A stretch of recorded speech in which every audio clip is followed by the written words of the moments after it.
And to be honest with you, this is going to be a difficult break for me for a couple of reasons. First, I'm going to share something with you that is just a gut feeling and something that has really been bothering me and is starting to come together in my head. It all could be BS, quite honestly. But I'm so tired of the experts and everybody telling me, oh, no, that could never happen, only to find that it does happen. I think everybody is looking at a box. They're looking at everything and saying, oh, yeah, well, no, you're thinking over here. Yeah. Everybody needs to get out of that box, and I know somebody in this audience is thinking out of the box. We are a country that is in real trouble. I've been talking about this perfect storm for a while, and I've been looking for that Archduke Ferdinand moment. That Archduke Ferdinand was the guy who was assassinated in some, I don't know, some country over in Europe that started World War I. And if I would have told you, back then, hey, we're going to go to war over Archduke Ferdinand being assassinated, everybody would have said you're crazy. Yes, maybe I am. I think the final straw that could break our camel's back could be the collapse of Mexico. And I want to explain some of the factors on why I say that. And nobody is putting this together. Mexico is the 12th largest economy in the world. They are our 3rd largest oil supplier. They are the 2nd largest trade partner with us.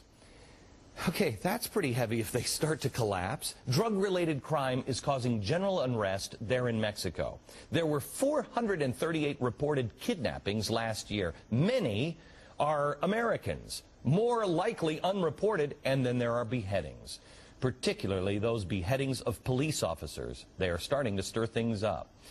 You add to these factors the three-sided civil war that would happen if they would collapse. Please consider this, as insane as it may be, because only with information will we not panic, only with information will we know what to do and prepare for. If Mexico collapses, does anybody think that there would be a rush of people trying to get out of a new narco state that would rush our border where there is no fence? So you have the border fence people versus the non-border fence people in a heated debate, kind of like what we have been, where you're called a racist for just wanting a fence. But now it's much, much worse. You'd also have the Hispanic versus the whites.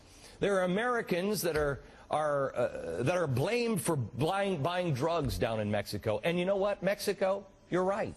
Part of this is our fault. We're buying drugs, and you're living in the godforsaken conditions that those drug lords are creating because we can't stop doing coke. And we're not stopping the flow of guns into their country. That's what they're saying. And the Mexican versus the American front, the refugees that would flow into the country that might have the mindset that this is American land. Have you heard that before? I'm sorry, Mexican land. Have you heard that before, that they're going to reclaim California? They're going to reclaim Texas? That is just the seeds of discontent.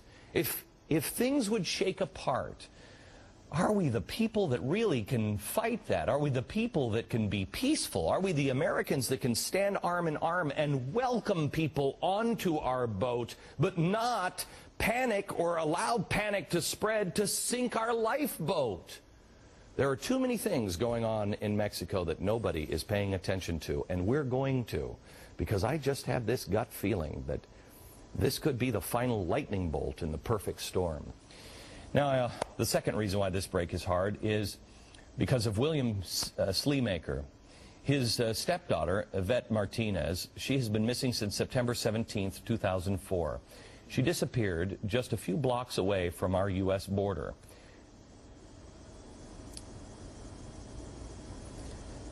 Two years ago, I made her father a promise that I would not let this story die.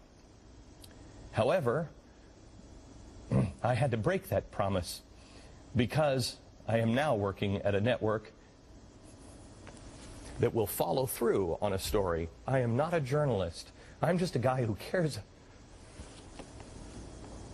I'm sorry. I'm just a guy who cares an awful lot about my country. And I think you do too. But sometimes, for political reasons or whatever reasons, people just won't follow a story. This story is exceptionally hard to follow because the people who are down near this story are getting killed if they talk to people like me. And welcome to the program. I'm not a crook.